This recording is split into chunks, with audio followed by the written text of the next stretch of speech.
to the show. Now, here's a sobering statistic on police shootings. More than half the people shot dead by police in New South Wales over the past 20 years had problems with mental health. One of them was 24-year-old Elijah Holcomb. 9 years ago, he was shot dead in the regional city of Armidale after discharging himself from hospital. Let's look back now at a 10 Eyewitness News report of the coroner's court findings on his death. For Jeremy Holcomb, the pain of talking about his son who was shot dead by police is obvious. It has been almost 5 years since we lost our beautiful son, brother and friend. Today, the state coroner was finally able to hand down her findings. Elijah was mentally ill and had a fear of police. He was being chased by Senior Constable Andrew Rich through a cafe when he picked up a bread knife. Moments later, in this back alley, the officer fired. The allegation that Elijah had to be destroyed in order to protect the safety of another person has never been accepted by those who knew him best. The coroner agreed with witnesses who said the 24-year-old was not acting aggressively. Rich had no basis for arresting, stopping or chasing Elijah, she concluded. State prosecutors disagreed. The DPP investigated Senior Constable Rich for 14 months before deciding that no charges would be laid. Zoe Ford reporting there, and now journalist and author Kate Wild has completed a 6-year investigation. Kate, welcome to Studio 10. Thank you.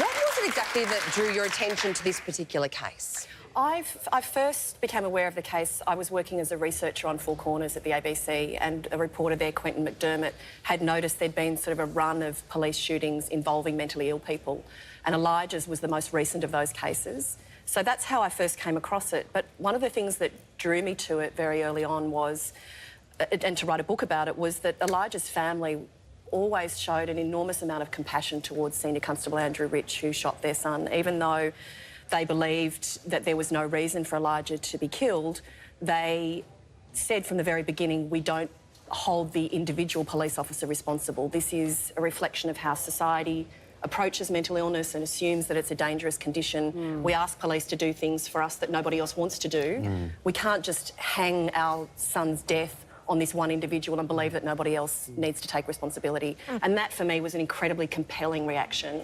It's also, as you say, police kill relatively few people, almost always very reluctantly, and it's not like they say, I'm going to wake up, put on my uniform and go and kill a mentally ill person today. It's that often their behaviour is erratic, often police aren't trained to sort of identify this. There was a report just today, I think, talking about needing to educate police about how to deal with people with autism because they don't respond as you might expect someone else to. What is the problem here, do you think? Is it the mentally ill people are overrepresented in situations like this, or is it that cops don't know what they're doing?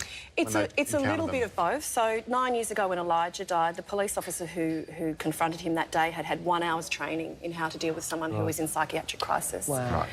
And when you consider that police come up against someone with a mental disturbance at least twice a week, they were really underprepared for what they were dealing with. And that number's only going up, the amount of contact that police have with mentally ill people.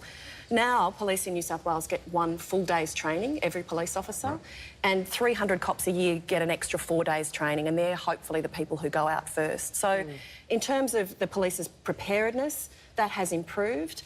But where the problem really lies, I think, is in the laxity in the mental health system. It's so under-resourced, and so it really should not be the situation whereby a person with psychosis or with a serious mental illness ends up in a situation where the police need to be called. If they're receiving the care they need and the attention they need before it gets to a crisis point, there should never be a situation where they need to be shot. And police will say that to you as well. Emergency care centres for people in those crisis situations and mentally ill have been closed down in areas, and that leads you to what we came across one evening, a man who was clearly in trouble, and we tried to help find out where you could take we should take this person, a complete stranger. And we were shuffled from pillar to post. The police know, the public hospital know, emergency know. There had been a crisis centre nearby, but it had closed.